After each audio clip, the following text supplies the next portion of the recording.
Se você é mãe e mais de 2 pessoas sabem disso, com certeza você já passou por algum tipo de julgamento. Quem é que nunca levou uma olhada torta pelo jeito que lida com o filho? Ou percebeu alguém cochichando, trocando olhares, até aquela cutucadinha quando a gente está lidando com os nossos filhos em público? As pessoas julgam porque elas acham que a gente tem que tratar os filhos do jeito que elas tratariam. E quando a gente não faz isso, pode ter certeza que vai ter sempre alguém lá para apontar o seu erro, para falar que você está fazendo errado.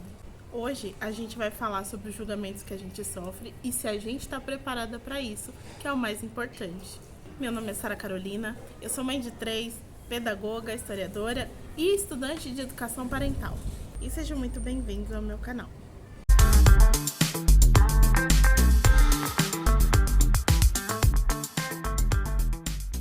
Parece que quando a gente se torna mãe, a gente assina um contrato invisível que diz várias regras e normas que a gente tem que seguir, só que ninguém fala pra gente que normas são essas. E o pior de tudo é que quando a gente não segue à risca essas regras, aí o julgamento vem e vem com força.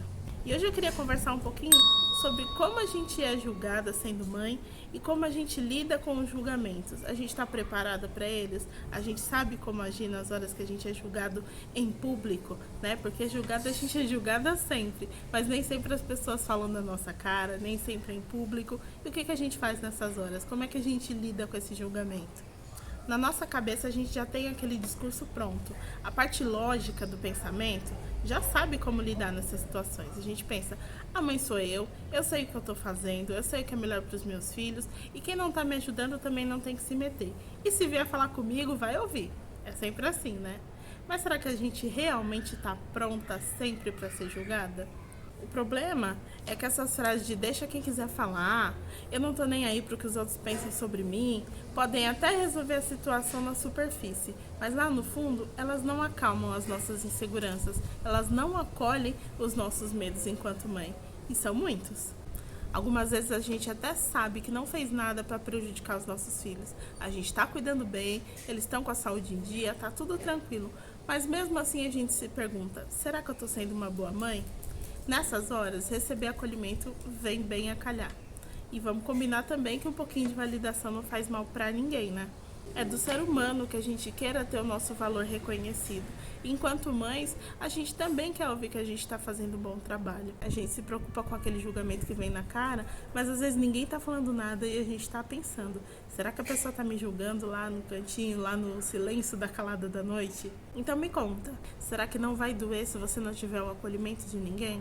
Se você não recebe o acolhimento de ninguém, seja o acolhimento para alguém. Quando a gente acolhe outras mães, a gente recebe o acolhimento delas de volta.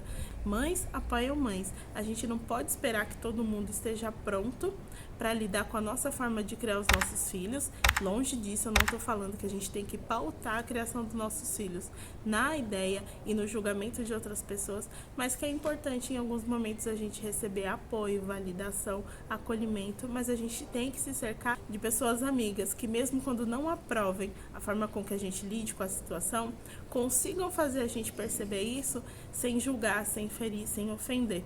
Tem uma coisa que eu sempre costumo aconselhar as pessoas que me perguntam sobre isso, que é: fale sobre aquilo que te dói, sobre aquilo que te incomoda, que te machuca. Se você recebe um julgamento, você não é obrigada a lidar magnânima. Fala pra pessoa como você se sente. Você fala, sabe que você me magoa quando você me julga assim? Porque você tá julgando as minhas escolhas sem entender de onde elas vêm? Se posicionem com firmeza. Pode ser grosso se quiser, porque algumas pessoas pedem isso, né? Mas é importante que vocês digam como vocês se sentem. Eu costumava a me fingir de forte o tempo todo. Quando as pessoas falavam alguma coisa que eu não gostava, que me feria, que doía, aí que eu fazia cara de plena e de feliz e de que nada estava me abalando. Mas isso me fazia muito mal, porque eu ficava remoendo, né? Hoje, quando alguém me fala, por exemplo, mas por que você está amamentando a sua filha até essa idade? Aí eu respondo de volta, mas tá te incomodando? Tá fazendo algum mal pra você? Por que te incomoda a escolha que eu fiz com a minha família? Fazer o outro sentir empatia, nem que seja na força do ódio, é importante. Você marca a sua decisão de uma forma que faz a pessoa repensar. ela pode até não mudar de ideia quanto o que ela acha, mas ela vai mudar de ideia com relação à abordagem, porque ninguém tem direito de chegar te julgando e principalmente te magoando com relação à criação dos seus filhos ou qualquer outro assunto que seja. É importante falar que informar é diferente de julgar. Tem a frase, né, da Verônica Linder que informação não é julgamento. E por que eu estou reforçando isso aqui? A gente está vindo aí numa semana em que teve uma campanha publicitária do Dia das Mães muito infeliz, que trata algumas informações básicas sobre saúde e criação de filhos como se fossem julgamentos, né? Então, quando a gente fala, por exemplo, que a criança precisa ser amamentada até os 2 anos de idade, a gente não está julgando as mães que não conseguiram, que não puderam amamentar as crianças até os 2 anos de idade. A gente só está trazendo um fato. Nem sempre as mães têm condições de manter essa amamentação, mas isso não muda o fato de que até os 2 anos de idade a amamentação é recomendada.